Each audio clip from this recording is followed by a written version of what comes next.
এরা north Salimullah university, এরা বাংলাদেশের 92% মুসলমানদের দেশের ইউনিভার্সিটি। এই ইউনিভার্সিটি গড়ছে মুসলমান, জাগা মুসলমানদের। হিন্দুরা বাধা দিয়েছে, কাজে ইউনিভার্সিটিতে কোন ধর্মভিত্তিক সংগঠনকে কেউ যদি বাধা প্রদান করে, ওর আঙ্গুল ভেঙে হলে হবে, হাত ভেঙে হলে হবে, চক্ষু খুলে যাবে ইনশাআল্লাহ। পুরো ভাই আমার, আসসালামু আলাইকুম ওয়া রাহমাতুল্লাহি ওয়া বারাকাতুহু। নাহমাদু ওয়া নুসাল্লি আলা রাসূলিল কারীম, আম্মা বাদ। ফাআউযু বিল্লাহি মিনাশ শাইতানির রাজীম। বিসমিল্লাহির রহমানির রহিম। ওয়ালা তাকরাবুজ জিনা।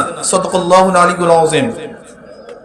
ইসলামী আন্দোলন বাংলাদেশ ঢাকা মহানগর কর্তৃক আয়োজিত আজকে এই সম্মেলনের সম্মানিত সভাপতি, ওলামায়ে কেরাম, নেতৃবৃন্দ, সর্বস্তরের জনগণ ভাইয়েরা আমার, ধর্ষণের বিরুদ্ধে আন্দোলন চলছে। আল্লাহ পাকের শুকর, আইন প্রণয়ন হয়েছে। কিন্তু প্রশ্ন হলো এই, বিশ্বের বহু দেশেই ধর্ষণের বিরুদ্ধে আইন আছে, নাই তা নয়, কিন্তু ধর্ষণ কি বন্ধ হচ্ছে? এর কারণ খুঁজতে হবে। আমরা কেউ মনে করি নগ্ন পোশাক ধর্ষণের জন্য দায়ী নয়। আলোচনা চলতেছে, টকশোর মধ্যে আলোচনা চলতেছে, যুক্তি চলতেছে। ধর্ষণ কেন হয়? আমরা একে অপরকে বিভিন্ন যুক্তি পেশ করতেছি, কোরআনও যুক্তি পেশ করছে। আমি মনে করি বাংলাদেশ সরকারের উচিত একদল মনোবিজ্ঞানী, তাদের মাধ্যমে গবেষণা ভিত্তিক কিসের জন্য ধর্ষণ হয় সে উদ্ঘাটন করে সেই পথকে বন্ধ করা। মনোবিজ্ঞানী বাংলাদেশে আছে। যদি নগ্ন পোশাক পুরুষদেরকে উত্তেজিতই না করে, তাহলে এই পোশাক দায়ী না। আর যদি মনোবিজ্ঞানীরা বলে না এই পোশাক পুরুষদের উত্তেজিত করে, তাহলে নগ্ন পোশাক দায়ী হবে। দেখেন, আজকে আপনি ভারতের, যার দিকে তাকানো যায় না এমন সিনেমাও চালু রাখবেন আর ধর্ষকদের ফাঁসির আইন করবেন, আমি তো মনে করি জানি না কত পুরুষ যেন এই ফাঁসির ঝুলতে থাকে। আমার মায়া লাগে। আপনি একজনকে বাঘের মুখে ঠেলে দিবেন আর বাঘকে বলবেন খবরদার আক্রমণ করবা না, এটা ইনসাফ হতে পারে না। বরং বাঘের থেকে দূরে রেখে তারপর বাঘের থেকে বাঁচতে হবে। আজকে ধর্ষণ আইন হয়েছে, কিন্তু আমি অনুরোধ করব অপপ্রয়োগ যেন না হয়। এদেশে নারী নির্যাতনের খুব শক্ত আইন আছে, কিন্তু দেখা যায় গবেষণায় 90% নারী নির্যাতনের মামলা সব মিথ্যে মামলা। এটা হয়রানির জন্য করা হয়েছে, কারণ বাংলাদেশে নারী নির্যাতন আইন খুবই কঠোর। 3 মাসে জামিনই হবে না। এই কারণে দেখা যায় অধিকাংশ পুরুষের বিরুদ্ধে নারী নির্যাতন আইন দেওয়া হয়, মামলা দেওয়া হয়। এদিকে আমাদের সতর্ক থাকা চাই। শুধু তাই নয়, আমাদের দেশে ধর্ষণের বিরুদ্ধে আইন প্রণয়ন করতেছে, কিন্তু জেনার বিরুদ্ধে অবস্থার কি হবে? ব্যভিচারের কি হবে? আজকে অবৈধ সম্পর্কের কি হবে? আমাদের বক্তাগণ বক্তব্য দিয়েছেন, অনেক মন্ত্রী মিনিস্টাররা এমন ভাবে বক্তব্য দেয় যাতে উৎসাহিত হয়। শুধু মন্ত্রী মিনিস্টাররা নয়, আমাদের দেশের প্রেসিডেন্ট পর্যন্ত বক্তৃতা দিয়েছে, তোমরা প্রেম করো, একটা প্রেম করো, বেশি প্রেম করিও না। আমাদের দেশের প্রেসিডেন্টের বক্তব্য।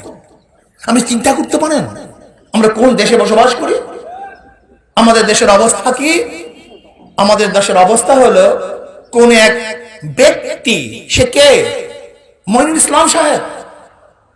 সে হলো ইত্তেফাক পত্রিকার যে ব্যক্তি প্রতিষ্ঠিত করেছে, সেই মানিক মিয়া, তোফাজ্জল হোসেন মানিক মিয়ার ছেলে। আর তোফাজ্জল মানিক মিয়াকে যে অনেকেই বলে ইত্তেফাক পত্রিকা না হলে এদেশে স্বাধীনতা আসতো না। নেপথ্যে মানিক মিয়া স্বাধীনতার কর্ণধার ছিল। শেখ সাহেব তার কাছে বসে থাকতেন, অর্থায়ন করতেন, মানিক মিয়া বুদ্ধি দিতেন, পত্রিকায় ছাপা করতেন স্বাধীনতার পক্ষে হাজারো খবর।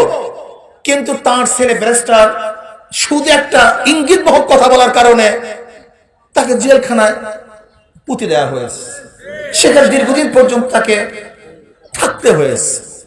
নির্যাতিত হয়েছে সে, এইভাবে আপনি ধর্ষণ বন্ধ করবেন? এটা সম্ভব? এটা হয় না। ইসলাম কি বলছে ধর্ষণ বন্ধ করার ব্যাপারে, সেই বিষয় গবেষণা করা উচিত এবং ইসলামী আইন প্রণয়ন করা উচিত। এছাড়া জীবনে ধর্ষণ বন্ধ হবে না। আইন করে বন্ধ করবেন? এদেশে চুরির কি আইন নাই? চুরি বন্ধ হয়েছে। ঘুষের আইন নাই? ঘুষ বন্ধ হয়েছে। খুনের আইন নাই? খুন বন্ধ হয়েছে। সন্ত্রাসের আইন নাই? সন্ত্রাস বন্ধ হয়েছে। নারী নির্যাতন আইন নাই? কিন্তু নারী নির্যাতন বন্ধ হয়েছে? হবে না, সম্ভব না, যতক্ষণ পর্যন্ত চরিত্র গঠন না করবেন। এর জন্য আমি বলবো চরিত্র গঠন করার ব্যবস্থা গ্রহণ করেন। আপনি মতিঝিল আইডিয়াল কলেজের থেকে নারীদের থেকে মহিলাদের ওড়না খুলে দিবেন আর আপনি ধর্ষণ বন্ধ করবেন, এটা কোনোদিন সম্ভব না। এরপর আসেন, আজকে সিলেটে থানায় নিয়ে আমার বাংলাদেশের জনগণকে হত্যা করা হয়েছে। রায়হান ছোট্ট একটা শিশু বাচ্চা, ও ক্রন্দন করতেছে। ও বড় হয় হয়তোবা ওর বাবাকে আর কোনোদিন বাবা বলে ডাকবে না। কিন্তু আমি প্রশ্ন করতে চাই, ওই শিশু বাচ্চার কি অন্যায় ছিল, কি দোষ ছিল? ওর বাবাকে কেন হত্যা করা হয়েছে? আমি মনে করি ওই রায়হানের বাবাকে হত্যা করা হয় নাই, বাংলাদেশের প্রত্যেকটা যুবককে হত্যা করা হয়েছে, প্রত্যেকটা নাগরিককে হত্যা করা হয়েছে। বাংলাদেশের হাজারো কোটি রায়হানের বাবাকে হত্যা করা হয়েছে। কাজী বিচার করতে হবে। আজকে সেই কক্সবাজারে সেনাপতিদের এক সদস্যকে হত্যা করা হয়েছে, কিন্তু আজ পর্যন্ত কার্যকারী ভূমিকা আমরা দেখছি না। আবরার হত্যা হয়েছে, বাংলাদেশে অনেক আন্দোলন হয়েছে, সংগ্রাম হয়েছে, কিন্তু আবরারের খুনিরা আজ পর্যন্ত হাসতেছে, পরীক্ষা দিচ্ছে, কিন্তু ফাঁসির রশিতে এখনো ঝুলতে আমরা দেখি নেই। আপনারা দেখেছেন মাত্র গত সপ্তাহে মাগুরাতে শান্তিপূর্ণ এক মানববন্ধন, যেখানে ছিল না মিছিল মিটিং, যেখানে ছিল না কোনো খুন খারাপি, অত্যাচার, অবিচার, যাদের কাছে লাঠি ছিল না, না গজারি ছিল না, পিস্তল ছিল অবৈধ, সে আমাদের মিছিলের উপরে, সেই মানববন্ধনের উপরে মাগুরার ছাত্রলীগের সভাপতি আক্রমণ করেছে, রক্তাক্ত করেছে আমাদের ভাইদেরকে। বাংলাদেশে যারা ধর্ষণ আন্দোলন করেছে তাদের উপরে যারা আক্রমণ করেছে, আমি মনে করি তাদের উপর আক্রমণ করা হয় নাই, বরং ধর্ষণের পক্ষে তারা আক্রমণ করেছে। আপনারা দেখেছেন মাত্র 2 দিন আগে লালমোহন ফরাজগঞ্জ ইউনিয়নে হযরত মাওলানা তুফাইল আহমদ সাহেব, তিনি চেয়ারম্যান নির্বাচনে অংশগ্রহণ করেছেন। আওয়ামী লীগের দাবি কি ছিল? উড্ডয়ন করতে হবে, রাখতে পারবে না। সে বলছে কেন? এটা আমার অধিকার, নাগরিক অধিকার, আমি অবশ্যই থাকবো, আমি ক্যান্ডিডেট থাকবো, আমি নির্বাচন করব। কিন্তু সেই ব্যক্তিকে পিটিয়ে রক্তাক্ত করে আজ তুফাইল সাহেব হসপিটালে মৃত্যুর মুখোমুখি হয়েছেন। ইসলামী আন্দোলন ক্যান্ডিডেট ছিল, হাত পাকের ক্যান্ডিডেট তুফাইল আহমদ সাহেব। আমি সরকারকে বলবো, একদিকে আপনি গুন্ডা বাহিনী পালবেন আর দেশকে সন্ত্রাস মুক্ত করবেন, এটা কোনোদিন সম্ভব না। আপনি ধর্ষক পালবেন আর ধর্ষক পেলে আপনি দেশকে ধর্ষণ বন্ধ করবেন, এটা কোনোদিন সম্ভব না। আর আমরা অনেকেই মনে করি সরকার পরিবর্তন, সরকার পরিবর্তন, সরকার পরিবর্তনের প্রয়োজন আছে, কিন্তু কাকে সরকার নিয়ে আসবেন এটা দেখার প্রয়োজন আছে। বিএনপির আমলে ধর্ষণ হয়েছে, জাতীয় পার্টির আমলে ধর্ষণ হয়েছে, বিগত সরকারগুলির আমলে ধর্ষণ হয়েছে। এরা ধর্ষণকে প্রতিরোধ করতে পারবে না, বরং এমন এক সরকার বসাতে হবে যারা ধর্ষণ করে না এবং ধর্ষণের প্রতিবাদ করবে, ধর্ষণকে বন্ধ করবে। সেই সরকার ইসলামী সরকার, সেই সরকার ইসলামী সরকার। আপনারা দেখেছেন ঢাকা বিশ্ববিদ্যালয়ের ছাত্রলীগের সভাপতি তিনি ঘোষণা দিয়েছেন যে ধর্মভিত্তিক কোন সংগঠন ইউনিভার্সিটিতে তারা রাজনীতি করতে পারবে না।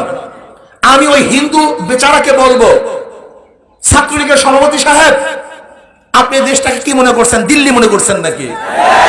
এটা ভারত মনে করছেন নাকি? এটা নর্থ সলিমুল্লাহ ইউনিভার্সিটি, এটা বাংলাদেশের 90% মুসলমানদের দেশের ইউনিভার্সিটি। এই ইউনিভার্সিটি গড়ছে মুসলমান, জায়গা মুসলমানদের, হিন্দুরা বাধা দিয়েছে। কাজী ইউনিভার্সিটিতে কোন ধর্মভিত্তিক সংগঠনকে কেউ যদি বাধা প্রদান করে ওর আঙ্গুল ভেঙে ফেলা হবে, ফুপিয়ে দেব ইনশাআল্লাহ। প্রিয় ভাইরা আমার, আজকে ধর্ষক বিরোধী আন্দোলন চলতেছে, এইভাবে ধর্ষণ বিরোধী আন্দোলন করলে হবে না। আমরা সবাই আমাদের সবাইকে মাঠে নামতে হবে, ঐক্যবদ্ধ আন্দোলন করতে হবে, সংগ্রাম করতে হবে, গোটা বাংলাদেশকে অবরোধ করতে হবে। যদি আমরা অবরোধ করতে পারি, আন্দোলন করতে পারি, তাহলে ধর্ষণ মুক্ত এক বাংলাদেশ আমরা দেখতে পারবো, খুনি মুক্ত এক বাংলাদেশ আমরা দেখতে পারবো, আমরা জেনা মুক্ত এক বাংলাদেশ দেখতে পারবো। আজকে ধর্ষণের বিরুদ্ধে আন্দোলন চলবে, কিন্তু জেনা ব্যভিচার চলবে, তাও হতে পারে না। একজন মেয়ের সাথে সম্পর্ক থাকে, যতদিন পর্যন্ত সম্পর্ক থাকে খুবই ভালো, যখন সম্পর্ক নষ্ট হয়ে যায় অমনি গিয়ে সেই মেয়ে ধর্ষণের মামলা আটে। এই সমস্ত ফাইজলামি চলতে পারে না, চলতে দেওয়া হবে না। কাজে ধর্ষণ বন্ধ করুন, জেনা ব্যভিচার বন্ধ করুন, খুন বন্ধ করুন এবং সন্ত্রাস বন্ধ করুন। আর দ্রব্যমূল্যের যে ঊর্ধ্বগতি চলতেছে, এইভাবে একটা দেশ চলতে পারে না। হু হু করে গতকালকে এক দাম, আজকে আর এক দাম, যা ক্রয় ক্ষমতার ঊর্ধ্বে চলে যায়। আমরা বিশ্বাস করি স্থিতিশীল সরকার যতদিন পর্যন্ত না আসবে ততদিন পর্যন্ত দেশ স্থিতিশীল হবে না। কাজে আল্লাহ পাক রব্বুল আলামিন আমাকে এবং আমাদের সবাইকে এই আন্দোলন সংগ্রাম করার